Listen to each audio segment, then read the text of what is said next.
ओम शांति। 10 जून 2022 के महावाक्य हैं, मीठे बच्चे सदा इसी नशे में रहो कि ज्ञान सागर बाप की ज्ञान वर्षा हमारे ऊपर हो रही है, जिससे हम पावन बन अपने बड़े घर में जाएंगे। प्रश्न: तुम बच्चों का निश्चय किस आधार से और भी पक्का होता जाएगा?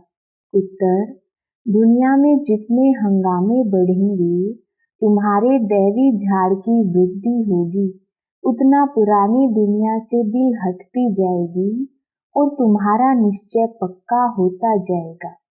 विहंग मार्ग की सर्विस होती जाएगी, धारणा पर अटेंशन देते जाएंगे तो बुद्धि का हौसला बढ़ता जाएगा, अपार खुशी में रहेंगे।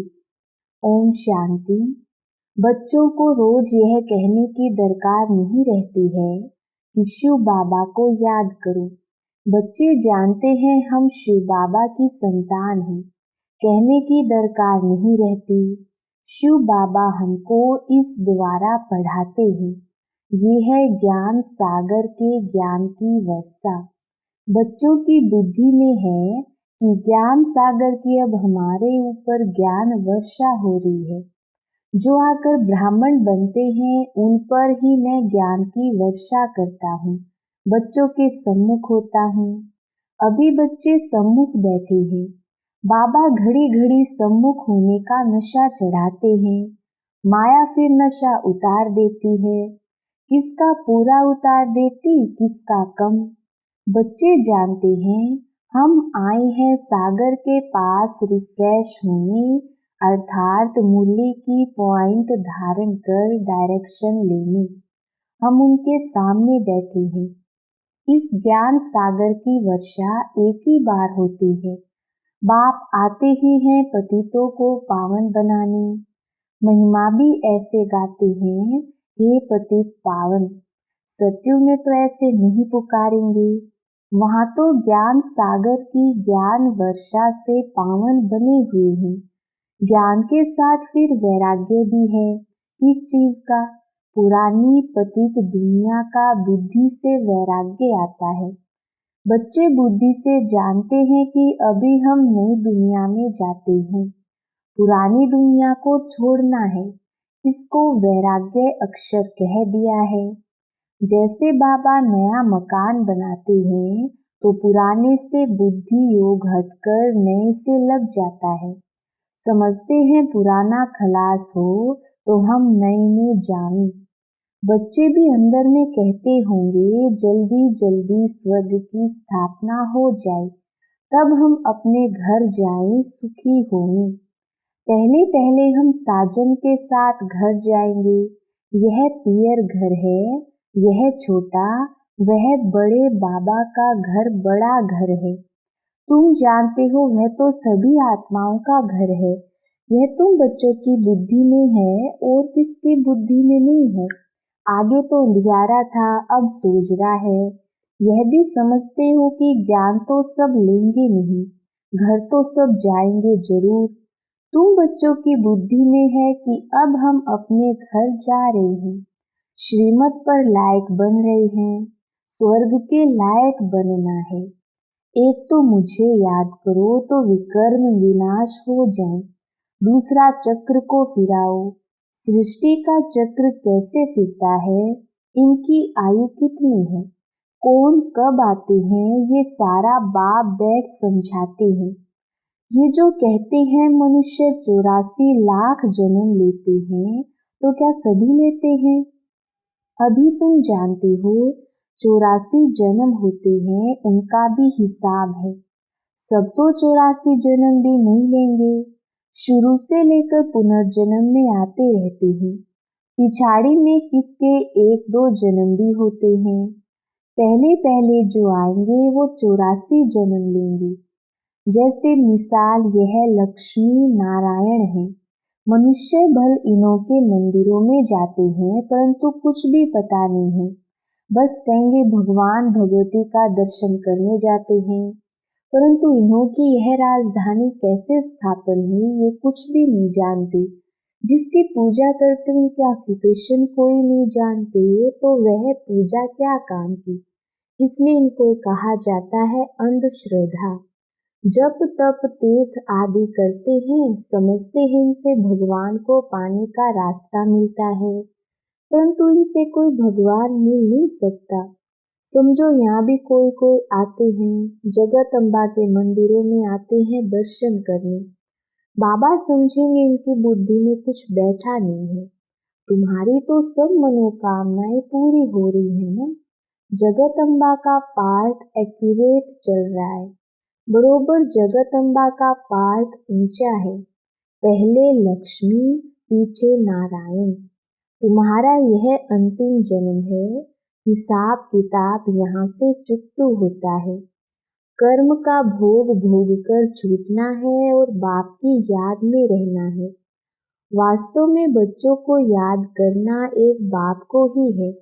देहधारी को याद किया तो वो टाइम वेस्ट हो जाएगा। ऐसा तो हो नहीं सकता कि कोई निरंतर याद करे। ऐसी कोई चीज नहीं जिसे निरंतर याद किया जाए। स्त्री पति को भी निरंतर याद कर ना सके। जरूर खाना बनाएगी, बच्चों की संभाल करेगी तो पति थोड़े याद आएगा। यहाँ तो तुमको निरंतर याद करने का अभ्यास करना है, ताकि पिछाड़ी में ऐसी अवस्था हो कि एक की ही याद रहे। बड़ा भारी इम्तिहान है। 8 रत्नों की भी बड़ी महिमा है। किसको ग्रहचारी बैठती है तो 8 रत्नों की अंगूठी पहनते हैं। पिछाड़ी के समय एक बाप की ही याद रहे, वह भी बुद्धि की लाइन एकदम क्लियर हो और किसकी भी याद ना आए, तब माला का दाना बन सकेंगे। 9 रत्नों की महिमा बहुत भारी है। तो अब निरंतर याद करने का अभ्यास करना है। अभी तो 2-3 घंटा कोई मुश्किल याद करते हैं। जितना दुनिया में हंगामे बढ़ते जाएंगे उतना तुमको निश्चय होता जाएगा। पुरानी दुनिया से दिल टूटता जाएगा। मरेंगे तो बहुत। बुद्धि भी कहती है माया बहुत पुराना दुश्मन है। ऐसी कोई जगह नहीं जहाँ दुश्मन ना हो। तुम बच्चे अभी मलेच्छ से स्वच्छ बन रहे हो। तुमको ज्ञान है मलेच्छ के हाथ का हम खा नहीं सकते। गाया हुआ भी है जैसा अन्न वैसा मन। जो खराब चीज खरीद करता है, जो बनाता है, जो खाता है, उन सब के ऊपर पाप पड़ जाता है। बाप तो सब बातें अच्छी रीति समझाते हैं। तुम बच्चे यहाँ से रिफ्रेश होकर जाते हो। सारा दिन बुद्धि में सृष्टि चक्र फिरता रहे और अपना घर याद रहे। यहाँ से तुम अपने लौकिक घर में जाते हो तो अवस्था में फर्क पड़ जाता है, क्योंकि संग ऐसा हो जाता है। यहाँ बैठे भी कोई कोई का बुद्धि योग बाहर चला जाता है, इसलिए पूरी धारणा नहीं कर सकते हैं। तुम आत्माओं को बेहद का बाप बैठ समझाते हैं। तुम आत्मा हो, तुम इस शरीर द्वारा कार्य कर रहे हो। तुम जानते हो हम बाबा से श्रीमत ले अपना राज्य भाग्य ले रहे हैं। कितनी खुशी होनी चाहिए। गायन भी है, अतीन्द्रिय सुख गोपी वल्लभ के बच्चों से पूछो। जितना जास्ती अवस्था बनेगी और वृद्धि को पाएंगे तो खुशी का पारा भी चढ़ता रहेगा और निश्चय भी पक्का होता जाएगा। धारणा पर अटेंशन देते जाएंगे तो तुम्हारी बुद्धि का हौसला बढ़ता जाएगा। आगे चलकर तुम्हारी विहंग मार्ग की सर्विस होती जाएगी। युक्ति निकालनी होती है जिससे कोई को अच्छी रीति तीर लगे। मुख्य तो है ही बाप का परिचय देना। बेहद के बाप से बेहद का वर्षा मिलता है। ज्ञान सागर भी वो है। ज्ञान से ही मनुष्य पावन होते हैं। पतित पावन वही बाप है। तुम एक ही पॉइंट उठाओ कि सर्वव्यापी की बात से भक्ति भी चल ना सके। ये बात अच्छी रीति समझानी है। वो लोग कहते हैं कि इनके ज्ञान से विनाश होगा। तुम भी कहते हो इस रुद्र ज्ञान यज्ञ से विनाश ज्वाला निकली है।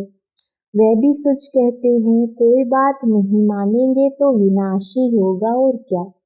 ये तो कल्प पहले भी विनाश हुआ था। भगवानुवाच रुद्र ज्ञान यज्ञ में ये सब स्वाहा होंगे। वो लोग समझते हैं इनका ज्ञान ऐसा है इसलिए सामना करते हैं। समझते हैं कि बहुत भक्ति करने से भगवान मिलता है। हम भी कहते हैं जिन्होंने भक्ति बहुत की है उनको ही भगवान मिला है। परंतु इन बातों को समझने में मनुष्यों को बहुत मेहनत लगती है। कल्प पहले भी तुम बच्चों ने बाप की मदद से नरक को स्वर्ग बनाया था, तो जरूर नरक का विनाश भी हुआ होगा। जब नरक का विनाश हो तब स्वर्ग की स्थापना हो। ये भी तुम समझा सकते हो। भारत बरोबर पावन था, ये तो कोई भी धर्म वाला कहेगा। बरोबर स्वर्ग था, प्राचीन माना सबसे पुराना, सो तो स्वर्ग ही होगा ना। जो पुराना हो गया है वह फिर नया होना है। ये तुम बच्चों की बुद्धि में है। बरोबर इन देवी देवताओं का राज्य था, अब नहीं है। फिर से आदि सनातन देवी देवता धर्म की स्थापना करा रही है। किसकी मदद से? जो सर्व का निराकार बापू जी है, सर्व आत्माओं का बाप। इन बातों को तुम जानते हो, तुम कितने साधारण हो। बाप कहते मैं भी गरीब निवाज हूँ, तुम गरीब हो ना। तुम्हारे पास क्या है? तुमने सब कुछ भारत के ऊपर स्वाहा किया है। तुम्हारी कितनी बड़ी रावण से लड़ाई है, शक्ति सेना है ना। वंदे मातरम गाया जाता है। अपवित्र पवित्र की वंदना करते हैं। कौन सी माता? वो धरती माता समझ लेते हैं, परंतु ये तो धरती पर रहने वालों की बात है। जगत अम्बा है तो बच्चे भी हैं। ये दिलवाला मंदिर यादगार बना हुआ है। कुमारियां अधर कुमारियां भी हैं, इनको माता भी कह देते हैं।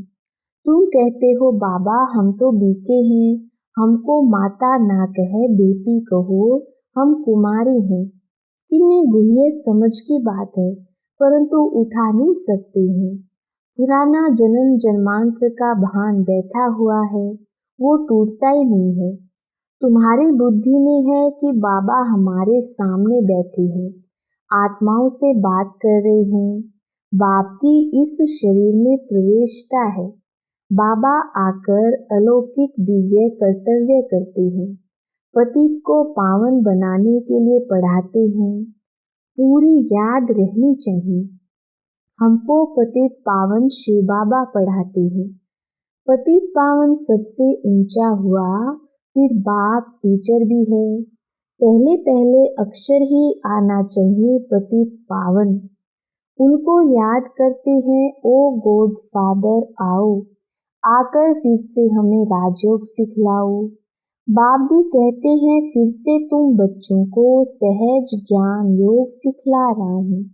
इसमें पुस्तक आदि की कोई बात नहीं, ये तो उन्होंने नाम रख दिया है। अब तो बाप तुमको लायक बनने की शिक्षा दे रही है। नित्य नई पॉइंट मिलती है। और गीताएं ग्रंथ आदि जो बनाते हैं उनमें कोई एडिशन व कटकूट नहीं करते हैं, वही सुनाते हैं। यहाँ एडिशन किया जाता है, कटकूट भी किया जाता है। रोज नई नई पॉइंट्स मिलती है। नॉलेज बड़ी वंडरफुल है जो और कोई शास्त्रों में नहीं है। काम महाशत्रु है। भगवानुवाच देह सहित सबको भूल जाओ, एक को याद करो। मैं तुम सब आत्माओं को वापिस ले जाऊंगा। मैं अकाल मूर्त कालों का काल हूँ। मैं सब बच्चों को लेने आया हूँ, तो तुमको खुशी होनी चाहिए ना। तुम जानते हो अभी हम घर जाते हैं, जल्दी होशियार हो जाएं।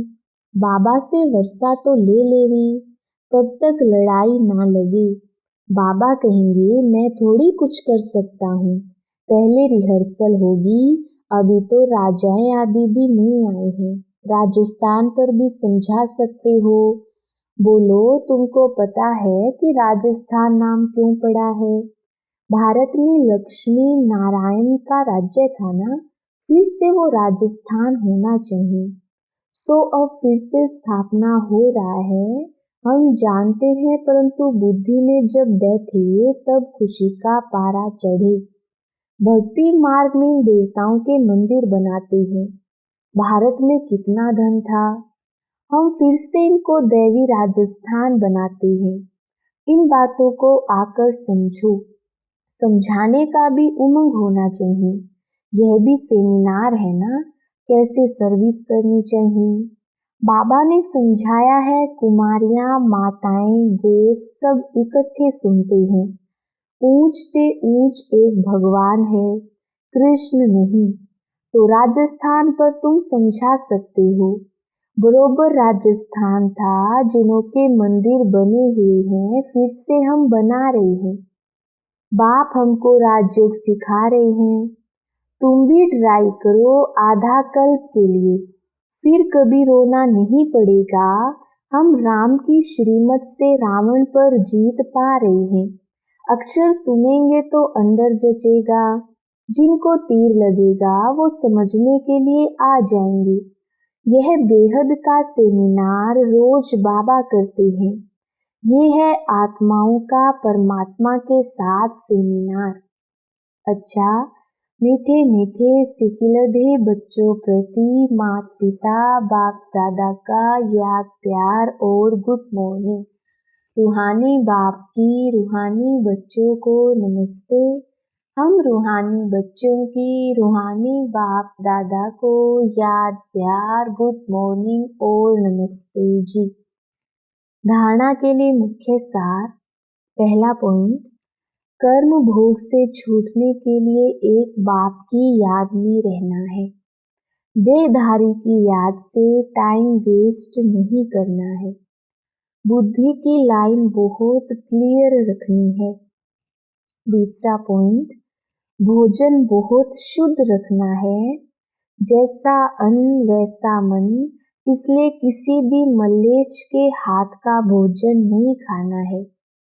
बुद्धि को स्वच्छ बनाना है। वरदान, रूहानी संपत्ति द्वारा सर्व को संतुष्ट करने वाले सदा संपत्तिवान भव। विस्तार, आज के विश्व में संपत्ति वाले तो बहुत हैं, लेकिन सबसे बड़े से बड़ी आवश्यक संपत्ति है संपत्ति। चाहे गरीब हो चाहे धनवान हो, लेकिन आज सिंपैथी नहीं है। आपके पास सिंपैथी की संपत्ति है, इसलिए किसी को और भले कुछ भी नहीं दो, लेकिन सिंपैथी से सबको संतुष्ट कर सकते हो। आपकी सिंपैथी ईश्वरीय परिवार के नाते से है। इस रूहानी सिंपैथी से तन मन और धन की पूर्ति कर सकते हो। स्लोगन, हर कार्य में साहस को साथी बना लो तो सफलता अवश्य मिलेगी। अच्छा, ओम शांति।